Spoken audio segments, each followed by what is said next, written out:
नमस्कार, मी सुप्रिया आणखी एका नवीन ब्लॉगमध्ये आपलं मनापासून स्वागत करते। तुम्हाला आजचा दिवस सुखाचा, आनंदी आणि आरोग्यदायी जाओ। तुम्ही जी काही स्वप्न पाहिली असतील ती सगळी स्वप्न तुमची पूर्ण होत। तर आज की नाही शुक्रवार आहे, म्हणजे गणपती बाप्पा बसून आजचा तिसरा दिवस आहे। तर सकाळी सकाळी ना व्हिडिओला सुरुवात करायची गडबडीमध्ये झालंच नाही, तर म्हटलं चला आता सुरुवात करूया। आता वाजले आहेत 8:45 आणि आता आरतीची वेळ झालेली आहे।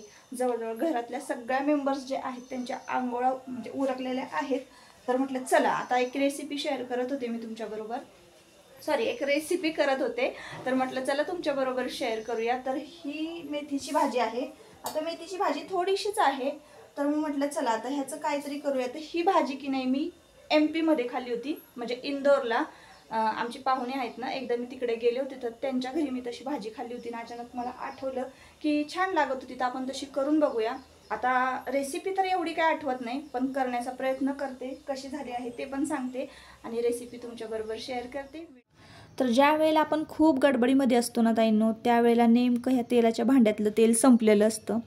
तर म्हटलं चला आता पापड तळलेले होते, तर त्याच कढईमधलं थोडंसं तेल भाजीला आपण घेऊयात। तर 1 चमचाभर अंदाजे मी तुम्हाला सांगते तेल घेतलेलं आहे।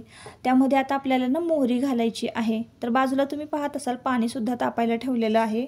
बऱ्याच जणांच्या अजून आंघोळी व्हायच्या आहेत आणि हे ना 9च्या आधीचं टायमिंग आहे। मी भाजी फोडणी घालत आहे ते सकाळचं आणि सकाळी खरं तर 5-6 वाजल्यापासूनच मला व्हिडिओला सुरुवात करायची होती, पण वेळ काही मिळाला नाही।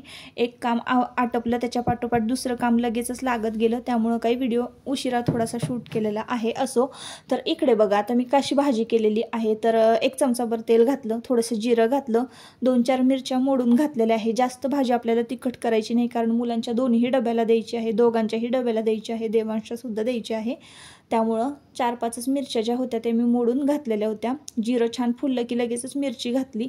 आधी मिरची घालायची, नंतर जिरं घालायचं आणि मग त्यानंतर ना बारीक म्हणजे पातळ असा कट करून घेतला होता बटाटा, तो घातलेला आहे। मेथीची भाजी छान स्वच्छ धुवून घातलेली आहे आणि मग नंतर आपण वाटाणे यामध्ये घातलेले आहेत। वाटाण्याला मी गरम पाण्यामध्ये उकळवून घेतला होता, 1-5 मिनटं उकळवून घ्यायचा। अर्धा कच्चा शिजला की मग आपल्याला हा वाटाणा आहे ना मेथीच्या भाजीमध्ये घालायचा आहे। ही भाजी ना मी मध्य प्रदेश MP मध्ये खाल्ली होती, MP मध्येच खाल्ली होती आणि खूप छान लागत होती। म्हणजे एका ताईंनी केली होती, तिकडं आमचे रिलेटिव्ह आहेत, तिकडे गेले होते मी खूप वर्षापूर्वी। मला वाटतं कदाचित आता आयुष बघा 14 वर्षाचा आहे, तर 2 वर्षाचा आयुष असताना म्हणजे 8-10 वर्ष झाली असावीत, तरीसुद्धा मी ही रेसिपी जी आहे ती लक्षात ठेवली। कारण काही भाज्या अशा असतात ना आपण खाल्ल्या की त्या आपल्या नेहमी लक्षात राहतात आणि आपण म्हणतो की कधीतरी ट्राय करून बघूया। तर काय करायचं, थोडंसं मीठ आता यामध्ये घातलेलं आहे, जास्त काहीच इन्ग्रेडियंट्स वापरले नाही, कांदा लागत नाही, लसूण लागत नाही, काहीच नाही। लसूण जर तुम्ही घातला ना बारीक कट करून तरीही चालेल, पण आता मला सोलायला वेळ नव्हता लसूण, म्हणून मी यामध्ये लसूण नाही घातलेला। तर काय करायचं, मिरची घातली ना की जिरं घालायचं, लसूण घालायचा, त्यानंतर मेथीची भाजी घालायची, बटाटा जो कट केलेला आहे पातळ स्वच्छ धुवून घ्यायचा, घालायचा, वाटाणे घालायचे, मीठ घालायचं, झाली भाजी। आता ह्याला ना एक वाफ काढून द्यायची। आता तुम्हाला माहिती आहे आपण ज्या वेळेला मेथीची भाजी घालतो तर त्यावेळेला भरपूर पाणी सुटतं मेथीच्या भाजीला, त्याच पाण्यामध्ये ना बटाटा आणि वाटाणा जो आहे तो छान शिजतो, त्यावर झाकण ठेवून द्यायचं, मस्तपैकी वाफवून घ्यायची भाजी आणि वाफवल्यानंतर लगेच आपल्याला ही भाजी परतवून घ्यायची आणि वाफवून घ्यायची। तर मी इकडं भाजी घालत होते ना फोडणीला, तोपर्यंत तिकडे लगेचच आरतीसुद्धा चालू झाली होती आणि भरपूर पसारा तुम्हाला दिसत असेल, कारण याआधी ना चहा वगैरे पण झाला होता आणि चपात्या वगैरे लाटून झालं होतं, पीठ मळून झालं होतं, बरंचसं काम जे आहे ते झालं होतं। त्यामुळं कट्ट्यावर तुम्हाला सगळीकडे पसारा दिसत असेल आणि कधी असं होतं ना की घाई गडबडीमध्ये सुचतच नाही, तर मी गॅस बंद केला होता, तो परत पुन्हा ऑन केला आणि चहा घेतला। सगळ्यांचा चहा नाश्ता झाला होता, मीच फक्त राहिले होते। तर एका मागच्या ब्लॉगमध्ये की नाही बऱ्याच ताईंनी सजेशन दिलं होतं की ताई तुम्ही गॅस गिझर बसवून घ्या किंवा इलेक्ट्रिक गिझर बसवा, तुम्हाला नेहमीच पाणी तापवून द्यावं लागतं आणि ते काम खरं तर माझं खूप वाढीव काम आहे। प्रत्येकाला पाणी तापवून देत बसलं ना की मग इकडे स्वयंपाकाला, नाश्त्याला, डब्यांना सगळ्याला उशीर होतो, सगळ्या कामांना, देवपूजा असते सकाळची, स्वच्छतेची, क्लिनिंगची, लोटझाडची कामं असतात, तर त्यामुळं ना खूप उशीर होतो। तर मी ते एक मनावर घेतलेलं आहे। तर इकडं ना भाजी फोडणीला घातली। आता चला म्हटलं आरती करून घेऊया। गणपती बाप्पा बसून आजचा तिसरा दिवस आहे, मी तुम्हाला सुरुवातीला सांगितलेलं आहे आणि आजचा व्हिडिओ जो आहे ना तो तुम्हाला 2 दिवसाचा व्हिडिओ मिळून येत आहे. हा 29 तारखेचा आणि हा म्हणजे 30 तारीख, 29 तारीख आणि 30 तारीख 2 दिवसाचा व्हिडिओ तुम्हाला मिळून येत आहे. तर पुढे ना 30 तारखेचा व्हिडिओ तुम्हाला येणार आहे आणि 30 ऑगस्टला आमची ॲनिव्हर्सरी असते. तर आरती सकाळी सकाळी होते. घरातला प्रत्येक जण ना म्हणजे कधी हे घेतात आरती, कधी बाबा घेतात, कधी आयुष. तर आज ना आयुषचं बऱ्यापैकी सगळं आटोपलेलं होतं ना, युनिफॉर्म वगैरे घातला होता. तर चला म्हटलं आयुषलाच आरती देऊया. तर त्याला सवय नाही ओवाळायची, तर तो एकदम फास्टमध्ये ओवाळत होता.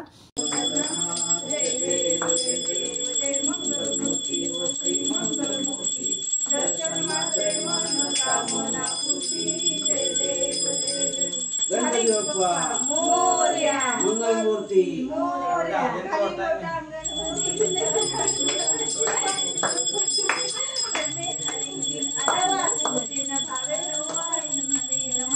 त्वमेव माता पिता त्वमेव त्वमेव बंधु सखा त्वमेव त्वमेव विद्याधरं त्वमेव त्वमेव सर्वं त्वमेव माता विद्मेव भूतात्मरा वा प्रकृति स्वभाव करोमि यज्ञं सकलमन्वय नारायणाय समर्पयामि संकेतं.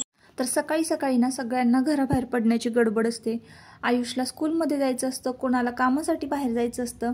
आता ज्या दिवशीपासून गणपती बसलेले आहेत ना त्या दिवशीपासून सकाळी 8चंच टायमिंग आहे आरतीचं. 8च्या आधी सगळ्यांच्या आंघोळ्या झाल्याच पाहिजे असं असतं.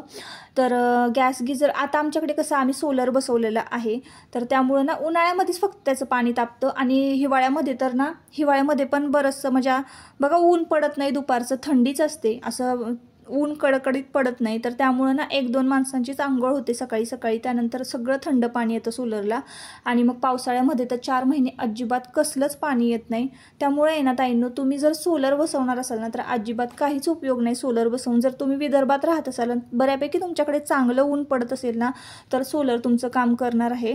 नाहीतर सोलरचं मेंटेनन्स काहीच नसतो बरं का. आता 10 वर्ष झाली आम्ही बसवलेलं आहे, मेंटेनन्स काहीच नाही, पण त्याचा उपयोगही होत नाही. फक्त उन्हाळ्यामध्ये गरम पाणी मिळतं आणि तेव्हा त्याची गरज नसते.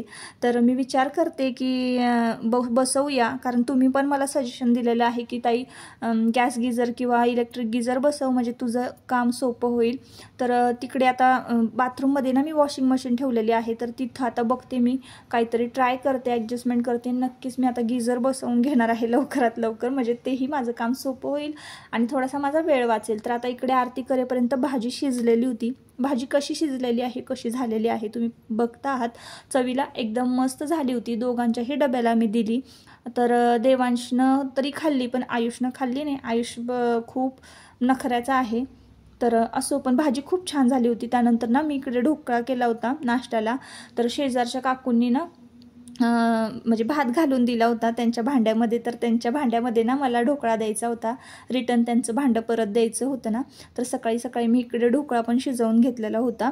तर ढोकळ्याची रेसिपी सांगायचं म्हटलं तर बघा, मी चितळेंचं प्रेमिक्स आणलेलं होतं. प्रीमिक्स असल्यामुळे त्याच्या पाठीमागं सगळ्या डिटेल्स दिलेल्या असतात की कसं करायचं, काय करायचं, कसं वाफवायचं, किती पाणी त्यामध्ये घालायचं, कशी फोडणी घालायची, हे सगळे डिटेल्स त्यामध्ये दिलेले असतात. त्यानंतर मग काकूंच्या घरी ढोकळा दिला आणि लगेचच निघाले मार्केटमध्ये. तर माझ्या पाठीमागे ना साहिल बसला होता.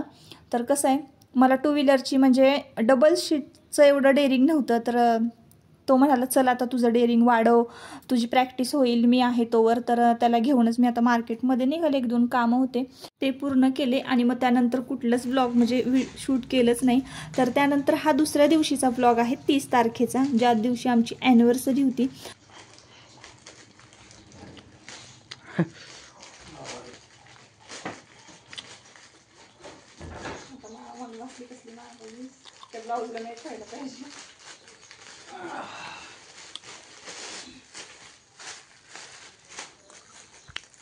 पूर्ण प्लेन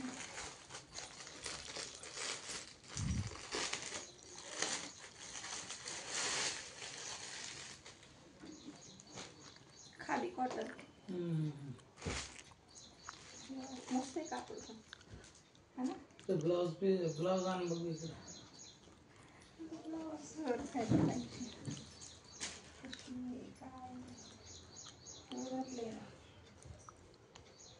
डिझाईनच नाही त्याच्यावर. आता त्याच्यावर प्लेनच मागवायची ना, व्हाईट पण होती.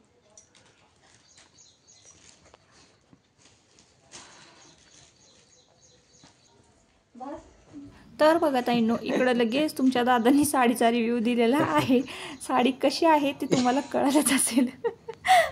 तर नेहमीप्रमाणे सगळी घरातली कामं जी आहेत ती पटापट आवरली आणि आज मी सकाळपासून ठरवलं होतं, आज ॲनिव्हर्सरी आहे ना, मस्त पैकी एखादी साडी नेसायची, वेणी वगैरे घालायची, व्यवस्थित चकाचक राहायचं.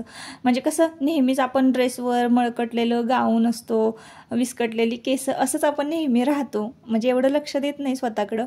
पण आज ॲनिव्हर्सरी आहे, स्पेशल डे आहे, तर म्हटलं चला साडी वगैरे वेअर करूया. सकाळपासूनच ही साडी मी वेअर केली होती, जशी आंघोळ झाली तशी. आणि त्यानंतर मग तुमच्या दादांनी हा गजरा आणला होता.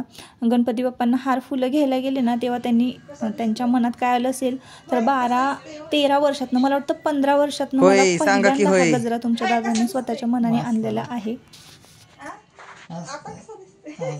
अॅनिव्हर्सरी म्हणून बायकोला आणलाय मी गजरा.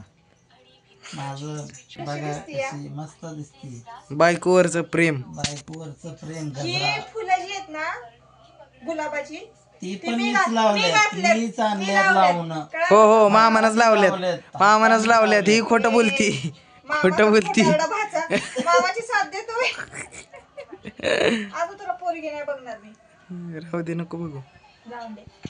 तर मंडळी सांगा कशी दिसते मी आता. आज आमची अॅनिव्हर्सरी आहे. तर घरातली कामं झाल्यानंतर थोडंसं स्वतःचं आवरलं, केस वगैरे विंचरले आणि इकडं ना आता आमची थट्टा मस्करी चालू झाली होती.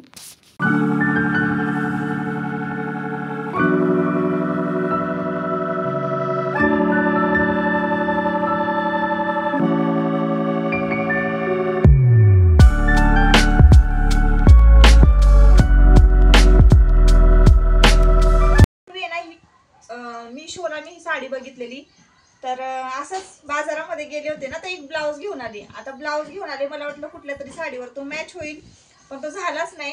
आणि मग त्यासाठी त्या ब्लाऊज साठी साडी घ्यावी लागली. त्या ब्लाऊज साठी साडी घ्यावी लागली. आता साडी तर अशी मॅच नाही मिळणार विचार केला आणि मग मी शोवर बघितली ना, तर ही मला दिसली. तर ब्लाऊज पण दाखवते, एक मिनिट पॉज.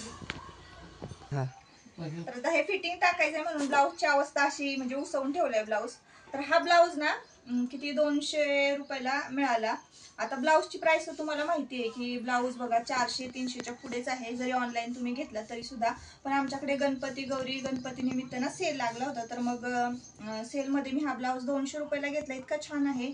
लॉंग स्लीव्ज आहेत, ह्याच्या स्लीव्ज लावायच्यात. तर मग आता म्हटलं एखादी साडी आपली जी आहे कपाटामध्ये ती मॅच होईल, तर ती झालीच नाही, म्हणून मग ही साडी मी घेतली. तर ह्या साडीची जर लिंक तुम्हाला हवी असेल ना, तर मी कम्युनिटी पोस्ट करते, डिस्क्रिप्शन मध्ये पण देते. पण डिस्क्रिप्शन मधली लिंक जी आहे ना, ती ओपन होत नसावी असं मला वाटतंय. होते का नक्की कमेंट करून सांगा, नाहीतर मग मी काय करेन, कम्युनिटी पोस्ट मध्ये याची लिंक जी आहे ती देईन. कॉटनचं कापड आहे, खादी कॉटन म्हणतो आपण तसं, आणि एकदम सॉफ्ट आहे बरं का. पण फक्त एवढंच की त्याला कुठली टिकली नाही, काय नाही, डेली वेअर करू शकतो, बाहेर सुद्धा घालून जाऊ शकतो. खूप छान. मी उद्या तुम्हाला नेसून दाखवेन हा ब्लाऊज तयार झाल्यावर. आणि खरंच मस्त आहे कापड बरं का. पण तुम्हाला याच्यावर जर काही डिझाईन, प्रिंट किंवा लेस वगैरे असं काही लावायचं असेल तर तुम्ही लावू शकता. जसं की मी ही साडी बघा फ्लिपकार्ट का मिशोवरनंच मागवली होती. तर 450-400च्या आसपास ही साडी होती. आणि या साडीला ना मी नंतर मग ही अशी लेस लावून घेतली, कारण याच्यावर असे सिल्वर कलरचे बुट्टे होते. तर अशा पद्धतीनं बघा ही पण साडी मी तयार केलेली आहे. ती सुद्धा तुम्हाला मागच्या ब्लॉगमध्ये मी तुमच्याबरोबर शेअर केलं. तर ही पण साडी तशीच आहे. लुक एकदम छान दिसणार आहे, पण त्यासाठी तुम्हाला मग ब्लाऊज पण असायला हवा तुमच्याकडे. आणि हाच कलर नाही, बरेचसे कलर अवेलेबल आहेत. पूर्ण व्हाईटमध्ये पण खूप छान आहे साडी. सगळे कलर, पिंक, गुलाबी, सगळे. तर हा मला जरा छान वाटला म्हणून हा मागवला मी. तर आता असं ब्लॉग कंटिन्यू करा. तर दुपारची जेवणं वगैरे झाली, नेहमीप्रमाणे सगळं आटोपलं आणि संध्याकाळचा थोडासा वेळ शिल्लक होता, आरतीच्या आधीचं टायमिंग. तर म्हटलं चला तुमच्या दादांना ना आज काहीतरी गिफ्ट देऊया. म्हटलं त्यांच्याकडनं आपण सतत घेत राहतो, त्यांना कधीतरी काहीतरी दिलं पाहिजे. तर मग दुकानात घेऊन गेले होते ड्रेस घ्यायला. हा शर्ट त्यांनी चॉईस केला होता. खूप सारे शर्ट आम्ही बघितले दुकानामध्ये आणि त्यांना जसा पाहिजे होता तसाच त्यांनी मग चॉईस करून घेतला. त्यानंतर मग याच दुकानामध्ये लेडीज वेअर होतं. तर तुमच्या दादांच्या मनात काय आलं काय माहिती, एक छानसा ड्रेस मला त्यांनी गिफ्ट केला आणि आम्ही तिथून बाहेर पडलो. संध्याकाळची वेळ झाली होती आणि चॉकलेट बिकलेट म्हणून एक मस्त केकचं फेमस असं शॉप आहे ना, खूप छान फ्लेवर मिळतात इथं. महागणपती बाप्पांचं इथं गणपती उत्सव चालू आहे, त्यामुळं चित्र पेंटिंग काढलेलं होतं. खूप छान फ्लेवर मिळतात इथं, पण आम्हाला फक्त रेड वेल्वेटच आवडतो. मग रेड वेल्वेटचा केक घेतला आणि मग घरी निघालो.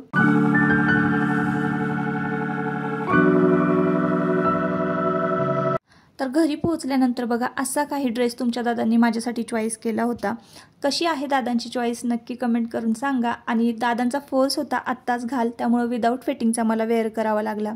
काहीसा असा केक आणला होता, रेड वेल्वेट केक होता. खूप साध्या पद्धतीनं सेलिब्रेशन झालेलं आहे, पण खूप छान झालं होतं. आपल्या संस्कृतीमध्ये दिवे प्रज्वलित करूनच कुठलाही उत्सव साजरी करण्याची परंपरा आहे, म्हणून ही फाउंटेनवाली कॅन्डल लावली होती आणि लगेच प्रज्वलित केली, लगेच केक कापून घेतला. तर असा काहीसा होता आजचा व्लॉग. आजच्या व्लॉगचा शेवट मी इथंच करते. तुमच्या खूप साऱ्या शुभेच्छा मिळाल्या, तशी मी पोस्टसुद्धा केली होती, त्याबद्दल तुमचे मनापासून आभार. आणि आजच्या व्हिडिओचा शेवट मी इथंच करते. परत आपण पुन्हा भेटूया नवीन एका व्लॉगमध्ये. तोपर्यंत स्वतःची काळजी घ्या आणि मजेत राहा. व्लॉग जर आवडला असेल तर नक्की चॅनलला सबस्क्राईब करा आणि व्हिडिओला लाईक करा. चला बाय बाय.